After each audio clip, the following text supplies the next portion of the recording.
زیب و زینت خامد کے لیے اختیار کرنا. ایک حدیث یاد آگے سناتا ہوں. میرے نبی نے فرمایا اپنی بیویوں کے لیے زیب و زینت اختیار کرو. اب تسی کاروباری کوئی ڈیل کرنی ہوتے واسکٹاں پا کے تے سارے خوشبو لا کے جاندے ہو.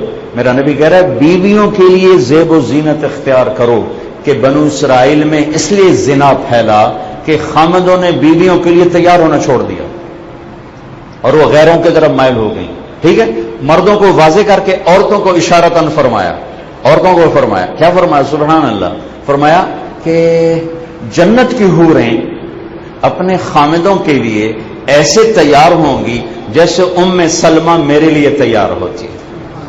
یہ عورتوں کو پیغام دے, جیسے ام سلمہ میرے لیے تیار ہوتی. اب ہماری عورتیں بھی کسی فنکشن میں جانا ہو تو خامدان دے نہ ونگے چوا, ونگے سمجھ دو, ونگے چلو جان دو تجھے سب ونگے چوا, یہ ان کے دام دوڑے لگا دیتی, دوڑے اے رنگ پسند نہیں, اے رنگ پسند. ہوں تو آپ ماشاءاللہ جانے کہ خامدان دی لوڑی کوئی آپ کے سارا لبرٹی عورتیں ناری بھرے ہوں ہے کھبے بیٹھے ہوں سر. تو وہ بوجھے ویلے کرا دیتی خامدوں کے فنکشن کے لیے, اور خامد کے لیے تیار ہو, انہوں نے موت پہ جاتی, گندی مندی بیٹھی ہوتی ہیں, پھر خامد باہر منہ مارتے ہیں. تو میں قربان جاؤں, میرے نبی کی زندگی کیا خوبصورت ہے. میں وہ گوشے آپ کے سامنے لا رہا ہوں جو عام طور پہ نہیں لائے جاتے. اپنی بیویوں کے لیے تیار ہوا کرو. جنت کی حور خامد کے لیے ایسے تیار ہوگی جیسے ام سلمہ اللہ کے نبی کے لیے تیار ہوتی. ہم نے کہا فاطمہ کو تیار کرو. ان تینوں نے تیار کروایا, پھر حضرت علی کو بلایا, گھر لے گئے.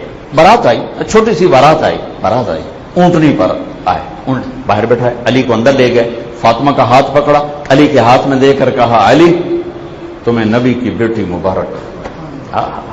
اور پھر فرمایا میری بیٹی فاطمہ مجھے اپنے گھر میں جو سب سے محبوب تھا میں نے تیرا ہاتھ اس کے ہاتھ میں دیا. اولاد کا حق ہے کہ ان سے پوچھو. ایسے ہی اندھا دھند.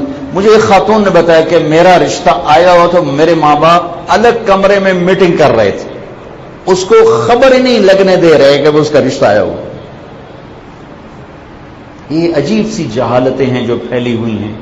ان سب کو بیلنس کرنے کے لیے نبی والے اخلاق سیکھو. تھوڑا سا ٹائم قرآن کو دیا کرو, قرآن پڑھا کرو. اللہ کے واسطے قرآن پڑھو, قرآن پڑھو, قرآن کا ترجمہ پڑھو. میں آپ کو اللہ رسول کا واسطہ دیتا ہوں, قرآن پڑھو کہ اللہ کیا کہہ رہا, اور اپنے نبی کی سیرت پڑھو کہ میرے نبی نے زندگی کیسے گزاری. صرف پیسے ہی گننے کو اپنا کمال نہ سمجھو, اور صرف کاروبار بڑھانے کو اپنی زندگی کا کمال نہ سمجھو. اور بھی دکھ ہیں زمانے میں محبت کے سوا, راحتیں اور بھی ہیں وصل کی راحت کے سوا. زندگی صرف کمائی کا نام تھوڑا ہی ہے. اور کاروبار بڑھا, جتنے آپ کاروبار بڑھاتے ہو بے ہنگم اتنا آپ خود پریشان ہوتے, ادھر بھاگ رہے ادھر بھاگ. ہے تو لطیفہ لیکن کنا سونے آنکھاں ویکھے ٹائلٹ میں سودے کر رہے ہوتے ہیں. چکا دے ہو, گڈی برا دے ہو, اور بے وقوف ہو کام کر جڑا کرنا ہے. ٹائلٹ میں سودے کر رہے ہوتے. یہ زندگی ہے, اس کو زندگی کہتے ہیں. لائف کوالٹی تو ان بڑے تاجروں سے کہتا ہوں, کبھی اپنی لائف کوالٹی کو چکھیے کہ کیسی. روٹی کھا رہے ہیں, موبائل کان کو لگا ہوا ہے, اے روٹی کھا رہے ہو سوا کھا رہے ہو. کھانا کھاتے موبائل سننا زہر بنا دیتا ہے سارے کھانے کو. اور تم سب بڑے کاروباری تم محروم ہو گئے ہو انسانوں کی طرح کھانا کھانے سے. ٹیلی فون ادھر لگا ہوا ہے, کھانا کھایا کھانا کھایا کھانا کھایا. او بھائی اللہ کے واسطے اس کمائی پہ لعنت بھیجو جو تمہیں کھانے کا نہ چھوڑے, بچوں کا نہ چھوڑے, بیوی کا نہ چھوڑے. اور ہر بچے کے ہاتھ میں موبائل ہے اور کھیل رہے ہیں. نہ ماں کو بچوں کی خبر, نہ بچوں کو ماں کی خبر, نہ بھائی کو بھائی کی خبر, نہ بہن کو بہن کی خبر. سب دیہات ہے جو موبائل لگے ہوئے. ایک گھر موبائل نے جغرافیہ سکیڑ دیا اور دلوں کو بکھیر دیا. ایک چار دیواری نہیں, ایک کمرے میں رہنے والے میاں بیوی ایک دوسرے سے دور ہو گئے. یہ کیا تمہاری سہولت ہے؟ یہ کیا زندگی ہے؟ اور ماں باپ اور اولاد کا آپس میں تعلق زیرو ہو گیا. صرف ماں باپ کھانا کھلا دو, کپڑے پہنا دو, وردی پہنا دو, اسکول بھیج دو, ٹیوٹر کے پاس بھیج دو, اور لیپ ٹاپ پہ بٹھا دو, اور ماما نے اپنی جان چھوڑا.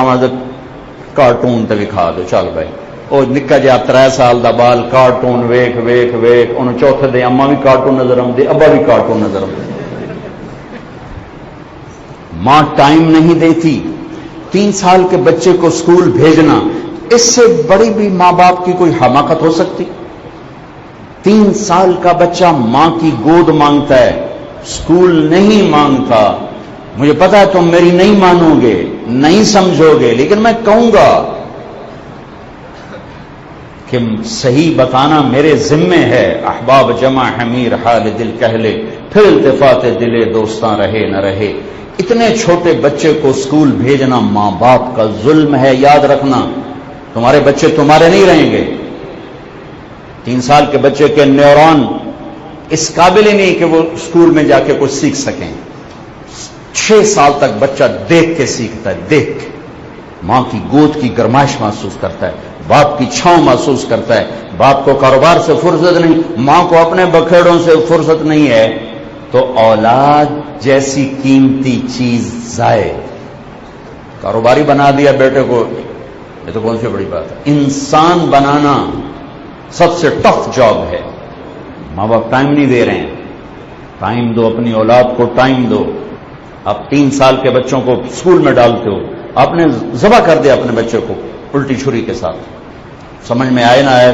تمہاری مرضی ہے وہ کہہ رہا ہوں جو انسانی جو میرے اللہ نے مجھے بتایا ہے دین کی روشنی میں اور حدیث کی روشنی میں کرو گے اپنی نسلوں کو ٹائم دو گے آپ کی نسلیں آپ کی قبر کا ٹھنڈک کا سبب بنیں گے